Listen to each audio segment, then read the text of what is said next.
저는 오늘 이 자리에서요, 이 자리에 오신 여러분들과 함께, 우리 사랑하는 분들과 함께 좀 하나님의 말씀을 나누고 싶습니다.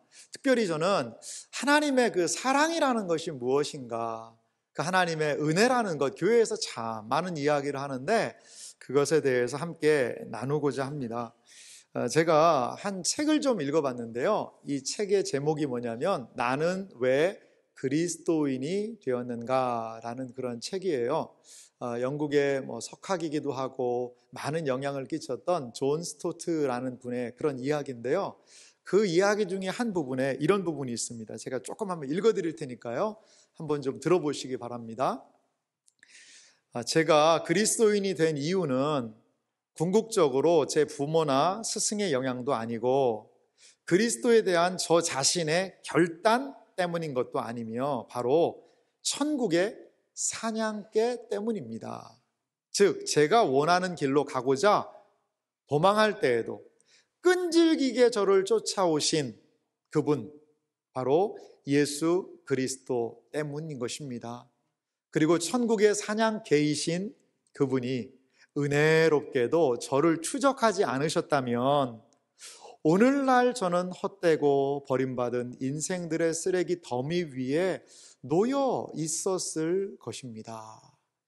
이분이 자신이 어떻게 그리스도인이 되었는지를 밝히면서 하나님의 은혜가, 사실 사냥개는 무엇인가 사냥감을 위해서 막 달려가는 존재 아니겠어요? 사냥개는 그 사냥물을 추적하는 존재죠. 그런데 하나님이라는 그 존재가, 하나님의 사랑이, 하나님의 은혜가요, 마치 자신을 이렇게 추적해 오셔서 그 천국의 은혜를 경험하게 했습니다라고 이 책에서는 기록을 하고 있습니다.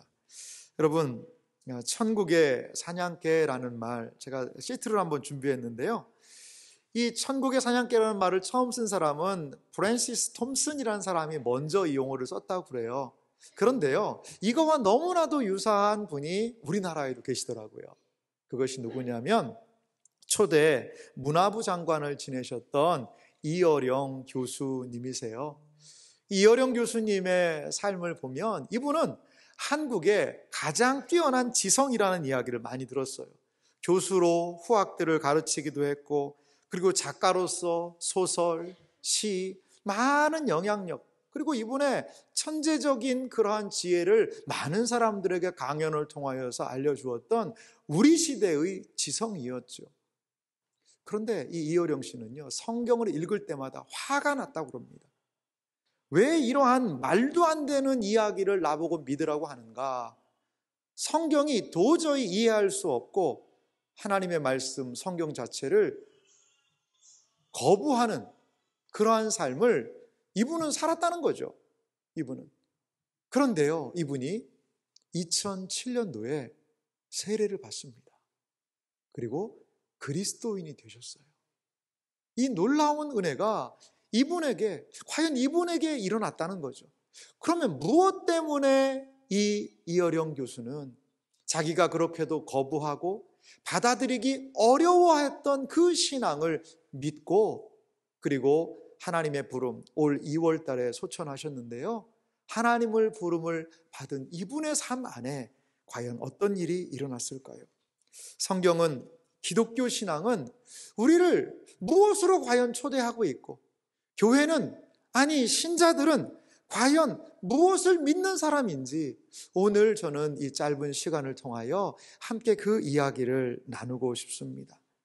성경은 우리에게 무엇을 과연 믿으라고 하고, 성경은, 하나님의 말씀은 과연 우리에게 무엇을 가르쳐 주고 있는지 저는 오늘 4가지의 이야기를 통해 이 자리에 참석하신 분들에게 말씀드리고 싶습니다. 먼저 첫 번째 이야기가 있어요. 그 첫 번째 이야기는 무엇이냐면요, 놀라운 하나님의 약속이 있다는 거예요. 하나님의 약속이 있는데 놀라운 하나님의 약속이 분명하게 있다는 것입니다. 저는 이 하나님의 약속을 성경 안에서 많은 약속들이 있지만 한 3가지를 찾아보았습니다. 먼저 성경에서 말하고 있는 하나님의 약속은요, 생명과 풍성한 것을 우리에게 약속하고 있다는 겁니다. 요한복음 10장 10절이라는 성경 구절에 보니까 이런 부분이 있어요. 도둑이 오는 것은 도둑질하고 죽이고 멸망시키려는 것뿐이요. 내가 온 것은, 나는 예수님을 이야기해요. 예수님이 온 것은 양으로, 양은 이 땅에 있는 우리들을 이야기합니다.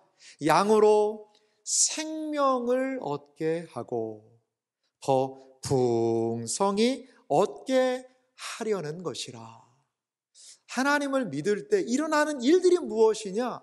예수님으로 말미암아 생명의 은혜를 누리게 되고 이 세상에서 어떠한 삶을요? 풍성한 삶을 누리게 하게 되는 것이죠. 이것이 하나님의 첫 번째 약속입니다. 이 세상에 많은 사람들이 진정한 진리를 찾아 살아가고 있고 풍성한 삶을 살기를 노력하지만 여러분, 풍성한 삶이라는 것이 쉽지 않은 것 같아요. 몸만 건강하면 풍성하고 좋은 삶을 살 수 있을까요? 돈만 많으면 풍성하고 좋은 삶이 살 수 있을까요? 공부를 아주 많이 해서 좋은 직장에 가면 거기 안에 풍성한 삶이 있을까요? 여러분, 인생의 풍성한 삶은 과연 어디 있을까요? 성경은 하나님 안에, 하나님의 약속 안에 풍성한 삶이 있다라고 이야기를 해요. 두 번째, 하나님은 약속해 주고 계시는데요. 그것은 영생이라는 것을 약속하신다는 거죠. 요한복음 3장 16절, 우리가 조금 전에 읽은 말씀은 이렇게 말합니다. 우리 너무나도 이 구절이 중요하기 때문에요. 오늘 처음 오신 분들도 이 구절 좀 같이 한번 읽어볼까요? 같이 또박또박 천천히 읽어보겠습니다. 하나님이 세상을 이처럼 사랑하사 독생자를 주셨으니 이는 그를 믿는 자마다 멸망하지 않고 영생을 얻게 하려 하심이라. 아멘. 하나님께서는 우리에게 이것을 약속하세요. 하나님이 사랑하사요, 우리에게 주신 약속이 있는데 그의 아들을 믿으면 믿는 자가요 멸망하지 않고 영생을 얻게 하려 하심이라. 여기에 영생이라는 것은 아예 죽음을, 이 육체적인 죽음을 경험하지 않겠다라는 그러한 이야기는 아닙니다. 하지만 죽음 너머에도 하나님께서 소망을 주시고 죽음을 능가하는 은혜가 있다라는 것이지요. 이 죽음의 문제에 대해서는 다음 세 번째로 한번 좀 살펴봤으면 좋겠는데요. 하나님이 약속하신 것이 있는데 세 번째로 그것은 바로 복된 죽음이라는 것입니다.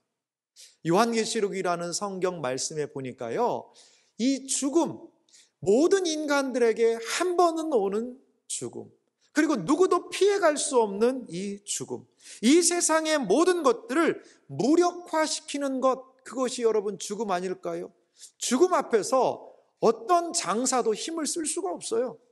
죽음 앞에서 아무리 돈을 그 죽음 앞에 내어놓는다 하더라도 죽음을 막을 수가 없다라는 거죠. 아무리 내가 공부를 많이 하고 아는 것이 많다 하더라도요, 죽음 앞에서는 그 모든 것들이 아무런 쓸모 없어지게 되더라는 거지요.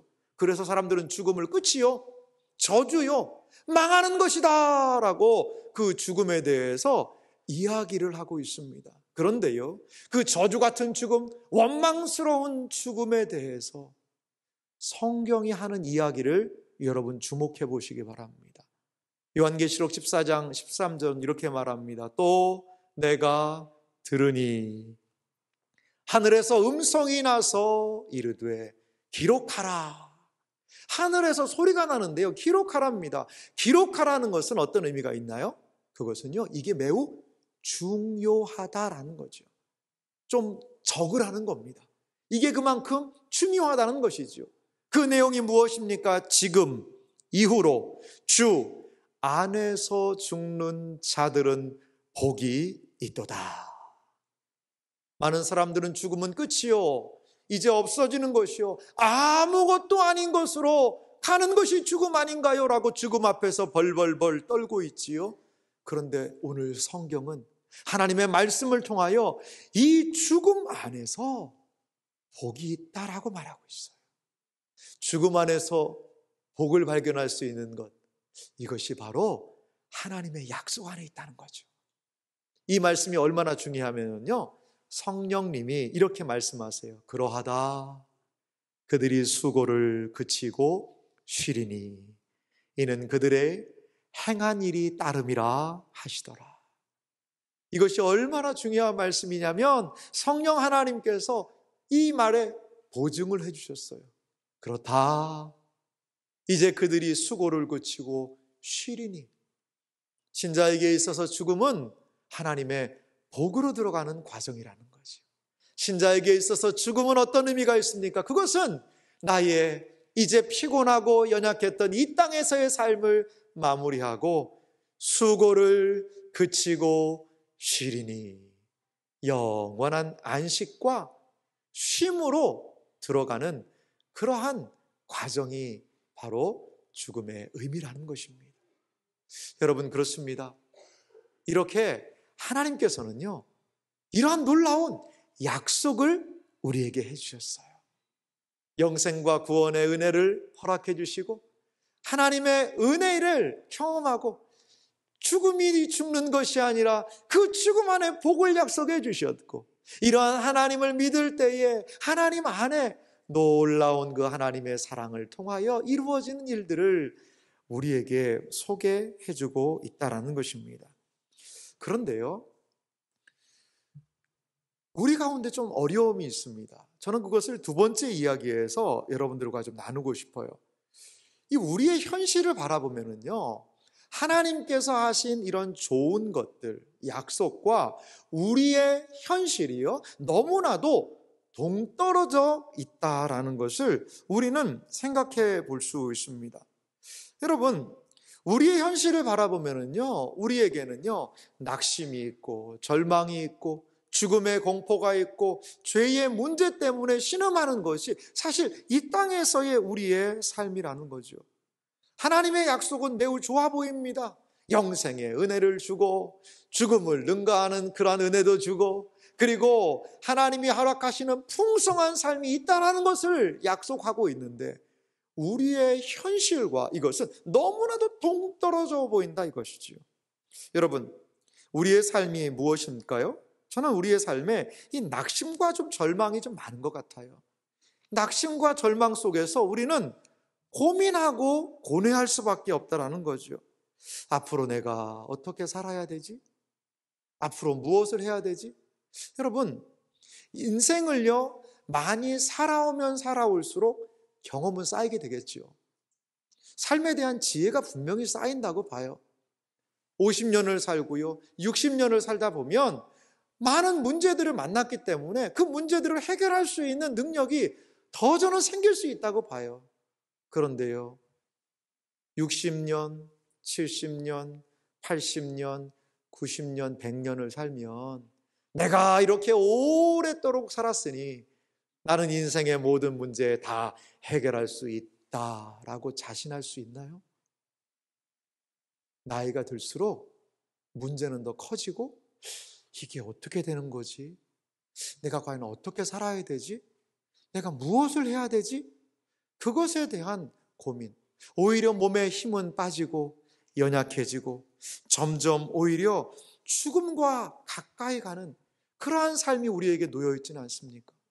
어떤 분은요, 그래서 가을이 싫대요. 그런 이야기 하시더라고요. 가을에 단풍놀이도 가고 얼마나 좋은데 가을이 싫으세요? 했더니 그 가을은 너무 쓸쓸하고 낙엽이 떨어지고 꼭 내 인생이 그렇게 지난 것 같아서 너무 가을이 싫다라는 이야기를 하시는 분의 이야기도 들어보았습니다. 그렇습니다. 우리의 삶이 이렇게 지나가고 있다라는 거죠.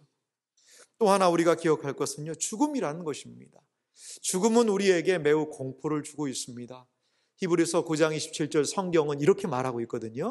한 번 죽는 것은 사람에게 정해진 것이요, 그 후에는 심판이 있으리니. 많은 사람들이요, 죽음이라는 것으로 계속 걸어나가고 있어요. 어떻게 보면 우리의 인생은 시한부적인 인생을 계속해서 걸어나가는 삶이 우리의 모습 아닐까요? 죽음이라는 그 무덤을 향해서 계속해서 걸어나가고 있는 것이 우리의 인생의 큰 그림으로 바라보면 모습일 수도 있습니다. 여러분, 죽으면 다 끝이지 뭐가 있을까? 그럴까요? 과연? 그렇지 않아요. 성경은 한 번 죽는 것이 사람에게 정해졌고 그 이후에는 심판이 있을 것이다 라고 죽음 이후의 모습을 우리에게 소개해 주고 있습니다. 또한 이 죽음이 오게 된 궁극적인 원인을 성경은 이 죄 문제로 우리에게 소개를 하고 있는데요. 로마서 6장 23절이라는 성경 말씀 보니까 이렇게 되어 있어요. 죄의 삭은 사망이요, 하나님의 은사는 그리스도 예수 우리 주 안에 있는 영생이니라. 죄의 죄의 값은요 무엇이냐? 사망이라는 거죠. 그러면 혹여라도 이 자리에 오신 분 중에 이렇게 생각하시는 분도 계실 수 있어요. 목사님, 저는 감옥에 갈 그런 잘못을 지금까지 범한 적도 없고요, 이웃에게 해를 끼친 적도 없습니다. 그런데 저한테 죄인이라고 이야기하는 것은 문제가 있습니다. 물론 그러실 수 있어요. 형법적으로, 법률적으로 문제가 있는 그러한 일을 여러분은 짓지 않으셨을 수도 있습니다. 그런데 성경이 말하는 죄인의 모습은 좀 달라요. 하나님 보시기에 온전한 삶이 있는데 그것을 벗어나간 거죠. 성경은 죄라는 것을 관역에서 벗어난 것을 죄라고 이야기하기도 해요. 하나님이 목적하고 우리의 인생에게 뜻하는 것이 있는데 그대로 살지 않는 것이지요. 여기에 이 강단에 물컵이 있습니다. 이 물컵을 분명히 만든 사람이 있을 거예요. 그런데 이 물컵을요, 만약에 사람들이 자기 마음대로 이 물컵을 사용한다라고 생각해 보세요. 이 물컵에다가 고리를 만들어서 목걸이처럼 하고 다닌다. 이 물컵에다가 구멍을 내서요, 머리에다가요 모자처럼 쓰고 다닌다고 생각을 해보세요. 여러분, 내 맘이지. 맞아요. 그러기도 해요. 좀 사람들이 웃으면 어때요? 내가 그렇게 하고 싶다는데. 하지만 이 컵을 만든 사람은 왜 컵을 만들었을까요? 이렇게 액체를 담아서 사람들이 이렇게 마실 수 있도록. 이것이 이 컵의 목적 아니겠습니까? 아마도 컵을 목에 걸고 다니는 사람, 머리에 쓰고 다니는 사람을 보면 컵을 만든 사람이요 통탄을 할 겁니다. 아이고, 그렇게 사는 게 아닙니다 라고 말이지요. 우리의 인생도 마찬가지입니다. 우리는 나름대로 우리의 인생을 이렇게 살면 되지 않을까? 이렇게 살면 되지 않을까? 자기 마음대로 인생의 목표를 결정하고 살아갑니다. 그런데 그것이 과연 맞는 목표일까요? 인생의 목표는 내가 스스로 정할 수 있는 것일까요? 마치 컵을 만든 사람이 컵의 목적을 정했듯이 우리의 인생은요 스스로 정해서 할 수 있는 것이 아니라 우리의 인생을 만든 분에 의해서 결정된다라고 성경은 말하고 있어요. 바로 죄 문제는 이렇게 하나님이 뜻하신 그곳에서 멀어진 삶, 하나님을 인정하지 않는 삶, 하나님과 분리된 모습, 그것을 바로 성경은 죄라고 이야기한다는 거죠. 하나님을 분리해서 영원히 잘 살면 좋아요. 하지만 하나님을 분리한 인생들이 살아가는 모습은 무엇입니까? 불안이 있고요, 염려가 있고요, 자신감은 점점 사라지고 있고요, 인생을 걸어왔지만 과연 어디로 더 나아가야 할지 주저앉아서 울고 싶은 때가 많은 모습, 이것이 우리의 인생의 모습 아닐까요? 그리고 결국에는 죽음이라는 곳으로 터벅터벅 걸어나가는 것, 이것이 바로 우리에게 놓여져 있는 현실적인 문제라는 것입니다.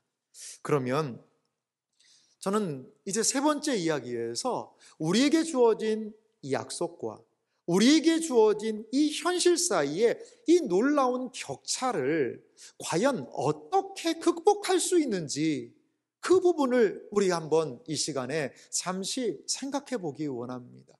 저는 세 번째 이야기를 통해 우리에게 있는 이 문제의, 우리에게 있는 이 현실의 문제를 극복하여서 어떻게 하나님이 약속하신 그 영생의 은혜, 풍성한 삶, 복 있는 죽음으로 우리가 나아갈 수 있을지를 몇 가지를 통하여 살펴보기 원합니다. 먼저는요, 우리에게 주어진 이 문제를 해결하기 위하여서 하나님이 하신 한 방법이 있다라는 거죠. 그 방법은 바로 누군가가 대신 죽음을 통하여 일어나게 된다는 겁니다. 여러분, 성경은 우리 인간에게 주어진 많은 문제의 핵심이 바로 하나님을 떠난 상태, 바로 죄 때문이다라고 우리에게 말해주고 있어요. 그런데요, 성경은 이 죄의 문제, 하나님으로부터 떠나버린 그 문제를 해결하는 하나의 방법을 우리에게 일러주고 있습니다. 베드로전서 2장 24절 말씀 보니까요, 이런 말씀이 있어요. 친히 나무에 달려 그 몸으로 우리 죄를 담당하셨으니. 여기 나무라는 것은 십자가를 이야기합니다. 십자가는 기독교의 상징이지요. 그 십자가, 나무에 달려 그 몸으로, 예수님의 몸으로 우리 죄를 담당했다라는 거죠. 2000년 전에 그 죽음은 어떤 죽음이냐? 2000년 전에 나사렛 예수라는 그 청년의 죽음은 단순히 자기 죄 때문에 죽은 것이 아니라 오늘 성경 말씀에 보니까 우리 죄를 담당한 죽음이었다라고 이야기를 합니다. 이 죽음의 의미를 계속해서 베드로전서는 말하고 있는데요. 이는 우리로 죄에 대하여 죽고 의에 대하여 살게 하려 하심이라. 그가 채찍에 맞음으로 너희는 나음을 얻었나니. 우리는요, 해결책을 어디서 하느냐? 우리의 인생의 문제, 우리의 죄의 문제의 해결책을 나사렛 예수의 우리 죄를 대신하여서 죽으신 그 사건 안에서 우리의 이 죄의 문제가 해결된다라는 것을 여러분 먼저 생각하고 믿으셔야 합니다. 두 번째는요, 이 십자가의 의미를 좀 더 구체적으로 보여주고 있는 성경 구절이 있는데요. 십자가에 나타난 사랑을 한번 좀 살펴보겠습니다. 요한일서라는 성경 구절이 있는데요. 이 요한일서 4장 9절은요, 이렇게 이 십자가의 의미에 대해서 우리에게 일러주고 있습니다. 하나님의 사랑이 우리에게 이렇게 나타난 바 되었으니 하나님이 자기의 독생자를 세상에 보내심은 그로 말미암아 우리를 살리려 하심이라. 십자가에 죽었던 그 청년의 죽음의 의미를 요한일서라는 성경은 우리에게 이렇게 소개하고 있는데요. 그것이 바로 하나님의 사랑이었고 하나님이 자기의 독생자 예수님을 세상에 보내셔서 그로 말미암아 무엇을 하기 원했다는 거죠? 나를 살리려 하셨다라는 것을 여러분 믿으시기 바랍니다. 하나님께서는 하나님의 사랑을 예수님을 통하여 나타내 보여주셨고 그리고 결국 나를 살리려 하셨다는 것을 여러분 기억하시기 바랍니다. 요한일서 4장 10절 말씀이 밑에 기록이 되어 있는데요. 이 말씀을 우리 같이 한번 천천히 읽어보도록 하겠습니다. 우리 같이 성경 말씀을 읽도록 하겠습니다. 사랑은 여기 있으니 우리가 하나님을 사랑한 것이 아니요 하나님이 우리를 사랑하사 우리 죄를 속하기 위하여 화목제물로 그 아들을 보내셨음이라. 아멘. 그렇습니다. 사랑이 여기 있어요. 성탄절이 하나님의 사랑인 이유는 그 사랑이 여기 있다는 거죠. 우리가 하나님을 주님 사랑해요 라고 한 것이 아니고요, 하나님이 나를 사랑하사 우리 죄를 속하기 위하여, 없애기 위하여, 죄에서 해방시키기 위하여, 죄에서 자유를 주기 위하여 화목제물로 그 아들을 보낸 것, 그것이 하나님의 사랑이라는 거지요. 여러분, 하나님의 사랑을 알고 싶으십니까? 그렇다면 예수님을 따라가 보시기 바랍니다. 예수님을 믿어보시기 바랍니다. 예수님을 믿고 예수님을 따라가면 거기에서 만나게 되는 것이 있으니 그것이 바로 하나님의 사랑이라는 것입니다. 이렇게 하나님의 사랑이 우리에게 나타나게 되면서 우리에게 또 일어난 일이 있습니다. 그것은 무엇이냐? 우리의 죄가 모두 사함을 받았다라는 것입니다. 골로새서라는 성경은 우리에게 이렇게 말씀하고 있습니다. 1장 13절인데요. 그가 우리를 흑암의 권세에서 건져내사 그의 사랑의 아들의 나라로 옮기셨으니 그의 아들 안에서 우리가 속량 곧 죄 사함을 얻었도다. 하나님의 아들 안에서 그 아들을 믿을 때에 우리의 모든 죄의 문제, 하나님의 사랑으로 나아가는 걸림돌이요, 우리의 인생의 문제인 절망과 낙심과 죄와 질병과 우리의 문제의 모든 근원이 되는 이 죄의 문제에서 그의 아들을 믿을 때에 사함을 얻게 된다라고 성경이 말하고 있습니다. 사랑하는 이 자리에 계신 여러분, 이것이 바로 해결책입니다. 이것이 바로 기독교 신앙이 믿는 바입니다. 이것이 바로 믿음의 사람들이 꼭 붙들고 살아가는 기독교 신앙의 핵심적인 내용입니다. 사랑하는 이 자리에 계신 여러분, 예수님을 믿게 되면 2000년 전에 나를 위하여서 이 성경의 약속대로 나를 위하여서 그 죽으신 예수님을 믿을 때에 하나님께서 우리에게 약속하신 그 모든 은혜를 허락하여 주실 줄 믿습니다. 여러분, 우리가 살아가는 이 세상은요, 약속이 지배하는 세상입니다. 8차선 도로, 아무리 넓은 도로라도 횡단보도가 있고요, 거기에 녹색등이 딱 켜지면요, 사람들이 그 길을 건너갈 수 있어요.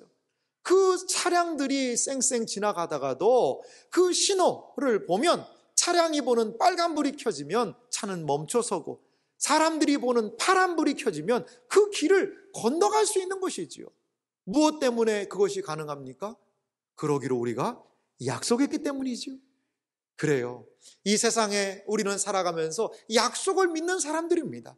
이 자리에 오신 여러분 참 잘 오셨습니다. 오늘 이 시간에 여러분, 이 하나님의 좀 약속을 믿어보시기 바랍니다. 이 하나님이 말씀하시는 이 하나님의 은혜를 누릴 수 있는 이 길을 좀 받아들여 보셨으면 좋겠어요.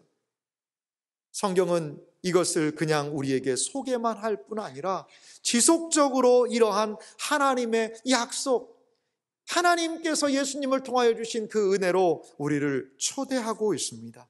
저는 네 번째 이야기를 통해 여러분들, 이 자리에 계신 분들을 이 하나님의 약속의 은혜로 이 시간 초대하고 싶습니다. 먼저 예수님은 이렇게 말씀하셨어요. 내게로 오라, 이렇게 말씀하고 계신 것을 볼 수가 있습니다. 마태복음 11장 28절이 있는데요, 이 말씀은 함께 우리 같이 읽어볼까요? 말씀을 읽겠습니다. 수고하고 무거운 짐진 자들아, 다 내게로 오라. 내가 너희를 쉬게 하리라. 아멘. 이 세상에서 짐이 무거우십니까? 수고가 많아서 힘이 드십니까? 그러한 인생들을 향하여, 우리들을 향하여 예수님은 다 내게로 오라 라고 이야기하고 계세요. 신앙생활은 무엇입니까? 바로 주님이 주시는 이 쉼 안으로 들어가는 것이지요. 주님이 우리에게 허락하시는 이 참된 만족으로 들어가는 것입니다. 혹시라도 인생의 삶의 직임이 무겁다라고 느끼시는 분들은 이 예수님의 음성을 들으시기 바랍니다. 이 예수님의 초청에 응답하시는 여러분들이 되셨으면 좋겠습니다. 여러분, 그렇습니다. 그러면 어떻게 이 쉼 안으로 우리 들어갈 수 있을까요? 이 쉼을 누릴 수 있는 유일한 방법을 성경은 우리에게 이렇게 소개를 해요. 요한복음 14장 6절은 말합니다. 예수께서 이르시되 내가 곧 길이요 진리요 생명이니 나로 말미암지 않고는 아버지께로 올 자가 없느니라. 예수님은 말씀하십니다. 네가 착하게 살고 좋은 일 많이 하고 이 세상에서 나쁜 짓 안 짓고 잘하면은 하나님 아버지의 사랑을 경험할 수 있지? 아니요, 그렇지 않아요. 하나님의 그 사랑, 아버지께로 올 자라는 것은 하나님의 사랑과 하나님의 약속을 경험하는 길인데요, 그것은 예수님, 나로 말미암지 않고는 그 예수님의 사랑으로 나아갈 수 없다라는 거죠. 그 예수님이 약속하신 쉼으로 들어갈 수 없다라는 거죠. 왜, 무엇 때문에 그렇습니까? 예수님께서 길입니다. 예수님께서 진리이십니다. 예수님 안에 생명이 있기 때문에 길 대신 주님을 따라가야만 우리는 하나님께서 약속하신 그 놀라운 은혜와 사랑을 경험할 수 있게 되더라는 것이지요. 우리는요, 하나님의 약속을, 하나님의 은혜를 경험하기 위해서, 그 하나님의 영생의 놀라운 선물을 받기 위해서 하나님이 제시하시는 유일한 방법을 우리의 마음 가운데 받아들이는 것이 필요하다는 것입니다. 마지막으로 우리가 살펴볼 것이 있는데요, 이러한 것을 통하여서 우리가 기대할 것이 있습니다. 그것은 바로 하나님의 자녀가 될 수 있는 길이라는 거죠. 성경은 지속적으로 우리에게 요청을 하고 있습니다. 요한복음 1장 12절은 우리에게 말하고 있지요. 영접하는 자, 곧 그 이름을 믿는 자들에게는. 영접이 무슨 말일까요? 받아들인다는 말씀이지요. 하나님의 말씀을 받아들이는 자들에게는, 곧 그 이름을 믿는 자들에게는 하나님의 자녀가 되는 그러한 놀라운 은혜를 주겠다라고 성경이 우리에게 약속하고 있다는 것을 여러분 기억하시기 바랍니다. 이 시간 이 자리에 오신 여러분, 하나님의 은혜를 받기를 원하십니까? 죽음을 넘어선 그 하나님의 놀라운 은혜, 그 하나님의 놀라운 은총의 역사가 나의 삶 가운데도 어디로 가야 될지, 앞으로 남은 인생의 길을 마지막으로 어떻게 감당해야 될지에 대한 고민이 있으십니까? 하나님을, 예수 그리스도를 통하여 하나님의 그 사랑으로 나아가 보시기 바랍니다. 예수님을 마음의 문을 활짝 열고 이 하나님의 약속을 믿고 그것을 내 마음에 받아들이는 것, 이 영접함을 통하여 우리 이 자리에 오신 여러분들은 하나님의 자녀가 될 수 있는 놀라운 길이 열리게 될 줄 믿습니다. 처음에 소개드렸던 우리 이어령 교수님에 대한 이야기를 조금 더 하고 싶어요. 이분이 신앙생활을 하게 되었습니다. 그러면서 한 몇 마디 이야기가 있는데요, 그 이야기를 우리 함께 같이 좀 들어보도록 하겠습니다. 당신을 믿는다고 하는데 왜 모든 사랑하는 사람을 다 뺏어갑니까? 왜 이렇게 큰 상실감을 주십니까? 우리 딸은요, 이 눈이 완전히 멀었다가 다시 떴잖아요. 그래서 나는 하나님이 계시다 그랬어요. 정말 계시구나. 내가 기적을 봤으니까. 그리고 내가 약속했으니까.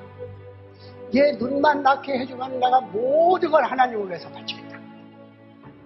이런 지성인도 무릎 꿇었는데 너희들 다 무릎 꿇으라. 그래서 날 자꾸 지성인으로 내세우는 거잖아요.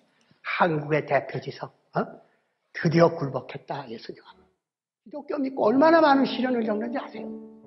나는 기독교 믿기 전에는 참 행복하고 평화로웠는데 믿는 그 순간에부터 나는 딸을 잃고 외손자 잃고 계속 잃고 수술까지 받고.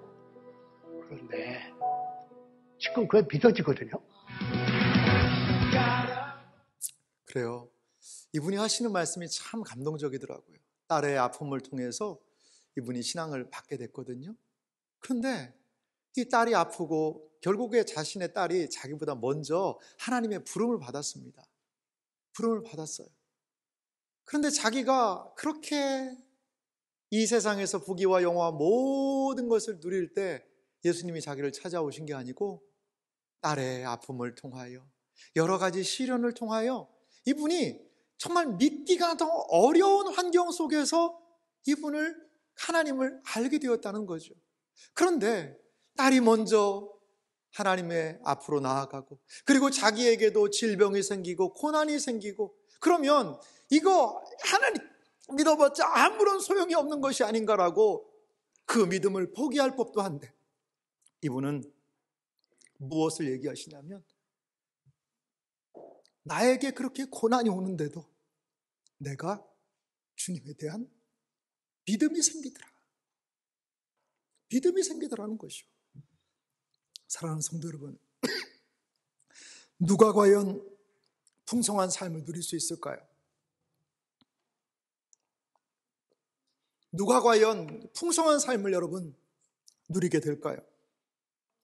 그것은 바로 예수 그리스도 앞에 나오는 심령들이 하나님의 이 풍성한 삶을 누리게 될 줄 믿습니다. 그렇습니다. 여러분, 예수님은 지금도 우리를 찾아오고 계세요.